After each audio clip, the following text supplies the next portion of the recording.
जब्ती ही हुई है। ये 25,000 करोड़ की जब्ती हुई है, इसमें से काफी हेरोइन बेधड़क देश के युवाओं तक पहुंच भी चुकी है। चलिए, एनसीबी के चीफ ने ये बोला तो मैं जानना चाहती हूं उनसे कि वो क्या कर रहे हैं इस मेनेस को रोकने के लिए। आपने एक जगह का नाम लिया शाहीन बाग का, कहीं पर भी ड्रग मिले उसको रोकने का काम करना ही एनसीबी का काम है, उसको ध्वस्त करना ही एनसीबी का काम है। अगर 2 ग्राम ड्रग भी किसी व्यक्ति के पास मिलती है वो अपराधी है, उसको कानूनी कार्रवाई उसके खिलाफ होनी चाहिए। लेकिन यहां पर बात 2 ग्राम की नहीं है, यहां पर बात 25,000 करोड़ की ड्रग्स की हो रही है। यहां पर बात 25,000 किलो की, 90 किलो की, 100 किलो की, 150 किलो की हेरोइन आ रही है देश में।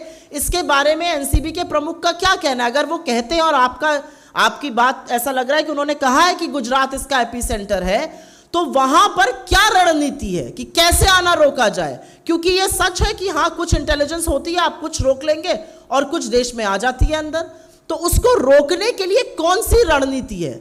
आपने क्या नए मानक और मापदंड बनाए हैं? गुजरात में तमामों ऐसे पोर्ट्स हैं जो प्राइवेट ऑपरेटर्स रन करते हैं। मैंने 2 पोर्ट्स का नाम लिया, अदानी मुंद्रा और जो पीपावाव पोर्ट है जो अभी पता चला है जहां पे अभी ड्रग्स सीज हुई है।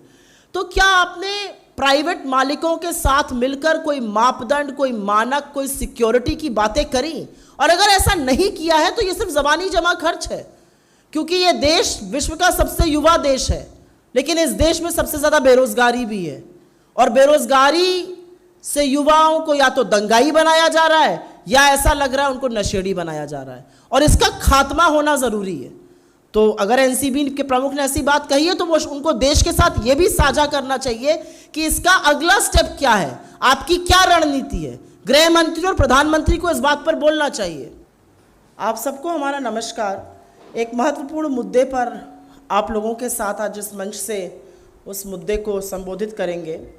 2 दिन पहले शुक्रवार को गुजरात के पीपावाव पोर्ट पर एक कंटेनर से 90 किलो हेरोइन बरामद हुई, जिसकी बाजार में कीमत करीब 450 करोड़ बताई जा रही है।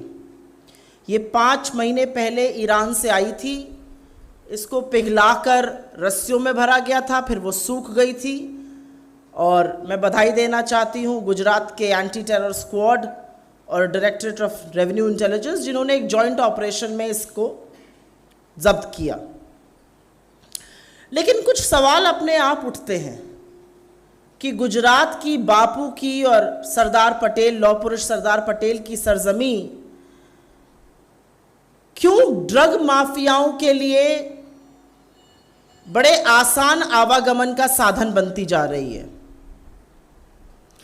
यह सवाल अपने आप में भी उठता है और इस मंच से इसको पहले भी संबोधित किया है कि क्या बिना राजनीतिक संरक्षण के ड्रग माफियाओं को इस तरह बेधड़क व्यापार करने का हौसला आ सकता है? आखिर कौन है जो इस देश के नौजवानों को, इस देश के भविष्य को नशे के मुंह में झोंक रहा है? और ऐसा क्यों है कि लगातार गुजरात के ही समुद्री तटों से ड्रग के सिंडिकेट की, ड्रग की धांधली की, ड्रग के धंधे की जड़ें हमारे देश में फैल रही हैं? और ये पहला वाकया नहीं है। ये जो 90 किलो हेरोइन बरामद हुई, ये पहला वाकया नहीं है 450 करोड़ की। अभी 25 अप्रैल को ही कच्छ में कराची से आती हुई एक नाव में 9 लोगों के साथ करीब 280 करोड़ रुपए की हेरोइन पकड़ी गई थी। अगर आपको याद हो, हमने इस मंच से संबोधित भी किया था और कुछ मांगे भी उठाई थी, जवाब तो मिला नहीं। लेकिन सितंबर 2021 में गुजरात के अडानी मुद्रा पोर्ट से अफगानिस्तान से आई करीब 21,000 करोड़ की 3,000 किलो हेरोइन जब्त हुई थी। और उसी के पहले पता चला था जून पिछले साल करीब 25,000 किलो हेरोइन जो 1,75,000 करोड़ की थी, वो हमारे मार्केट में खुलेआम बिक गई थी, उसको जब्त नहीं किया जा सका था। तमाम और वाक़ये हैं। पिछले साल अप्रैल में 150 करोड़ की हेरोइन के साथ लोगों को अरेस्ट किया गया। जनवरी 2020 में एक मछली पकड़ने वाली नाव से 175 करोड़ की हेरोइन बरामद हुई। अगस्त में 2018 में हेरोइन बरामद हुई और ये लगातार 2016-2015 तक ये मामला चलता जा रहा है। इसके तमाम एग्जाम्पल्स हैं जो हम आपको दे रहे हैं आप प्रेस रिलीज के साथ। लेकिन ये सारे वाक्य कहीं ना कहीं गुजरात के तटों से ही हो रहे हैं। जैसा कि मैंने आपको बताया, पिछली बार के 2 चौंकाने मामले वाले अडानी मुंद्रा पोर्ट के थे। इस बार का जो मामला है वो निखिल गांधी ऑपरेटेड पीपावाव पोर्ट का है जो कि गुजरात में है। लेकिन हजार सवालों के बावजूद, और ये बहुत गंभीर मामला है, गृह मंत्री की और प्रधानमंत्री की चुप्पी इस पर नहीं टूटती है। हाँ, खाना पूर्ति के लिए एक ट्रेडिंग कंपनी के दंपत्ति को पिछले साल गिरफ्तार किया गया था। रिपोर्ट्स के हिसाब से यह भी पता चला था कि अडानी समूह के कुछ लोगों से पूछताछ करी गई, लेकिन उसके आगे क्या हुआ यह किसी को नहीं पता। इस सिंडिकेट को तोड़ने का, इस सिंडिकेट का खुलासा करने की अभी तक कोई बड़ी रणनीति होती नहीं दिख रही है।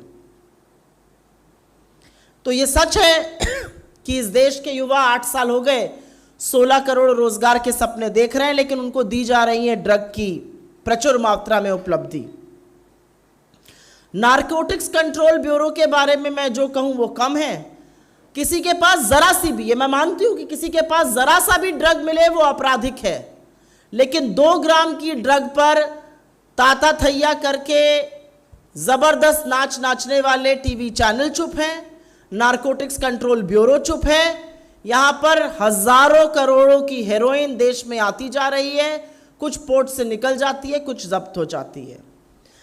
तो आज प्रधानमंत्री जी से और उनकी सरकार से हमारे 5 सवाल हैं। ज्यादा सवाल नहीं है, 5 सवाल हैं और 5 मोटे सवाल हैं।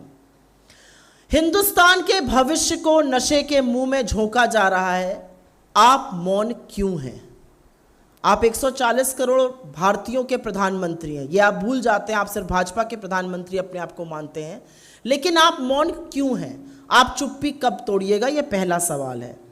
हमारा दूसरा सवाल है कि क्या इतनी बड़ी मात्रा में ड्रग्स का देश में आना, और जिस भी तरह से आ रहा है, ये बिना राजनीतिक संरक्षण के हो सकता है? और क्योंकि इस मामले को बार बार उठाया जा रहा है, सरकार ने ऐसी कौन सी ठोस रणनीति बनाई है जिससे कि ड्रग्स सिंडिकेट को ध्वस्त किया जा सके? यह हमारा दूसरा सवाल है। हमारा तीसरा सवाल, और यह अहम सवाल है, कि आखिर बापू और सरदार पटेल की भूमि गुजरात के तट ड्रग तस्करों के लिए आसान रास्ते क्यों बनते जा रहे हैं? इस पनपते व्यापार की जो कड़ियां हैं वो कहीं ना कहीं जाके गुजरात के तटों पर ही क्यों रुक जाती हैं? और जो निजी समूह इन पोर्टों का संचालन कर रहे हैं, क्या ऐसी खबरें आने के बाद सरकार ने उनके लिए कोई नई नीति, कोई नए कानून, कोई नए मानक स्थापित किए हैं? ये जरूरी सवाल है। अगर लगातार निजी समूह ऑपरेटेड पोर्ट से ड्रग्स आ रही है, तो सरकार ने क्या उसको रोकने के लिए कोई नए मानक या नई रणनीति उन ग्रुप्स के साथ मिलकर या उनके लिए कोई नए नियम कानून बनाए हैं? हमारा चौथा सवाल है कि खबरों के मुताबिक DRAI, directorate of revenue intelligence, ने पिछले साल अडानी समूह, क्योंकि मुद्रा पोर्ट से मिली थी जहां का वो संचालन करते हैं, वहां पर पूछताछ करी थी। उस पूछताछ से क्या निष्कर्ष निकला, क्या बात आगे बढ़ी, ये पूरा देश जानना चाहता है। और क्या ऐसी पूछताछ निखिल गांधी जी की कंपनी के साथ भी की जाएगी पीपावाव पोर्ट पे, जहां पे ये ड्रग्स मिले हैं? और हमारा अंतिम सवाल बस इतना है कि देश में बेलगाम और बेधड़क चलता हुआ ये ड्रग्स का कारोबार कहीं ना कहीं तो सरकार की नाक के नीचे ही पनप रहा है। नारकोटिक्स कंट्रोल ब्यूरो, जो एपेक्स एजेंसी है, जो सरकार के तत्वाधान में है, जो गृह मंत्रालय के साथ मिलकर काम करता है, क्या ये उनकी विफलता नहीं है? और जिम्मेदारी किस लेवल पर तय होगी? नारकोटिक्स कंट्रोल ब्यूरो चुप है, गृह मंत्री चुप है, प्रधानमंत्री चुप है, ये किस लेवल पर तय होगी? और अंत में हम ये मांग करते हैं कि इस पूरे ड्रग कार्टेल का स्वसंज्ञान लेकर सुप्रीम कोर्ट अपने ही न्यायाधीशों की तत्वावधान में एक जांच गठित करे, जिससे कि देश विरोधी ताकतों का पर्दाफाश हो, क्योंकि ये बड़ा मामला है। भारत जैसे युवा देश में ड्रग का मेनेस, ड्रग की ये धांधली, ड्रग का ये व्यापार हमारे पूरे भविष्य को धूमिल करने की कुवत रखता है।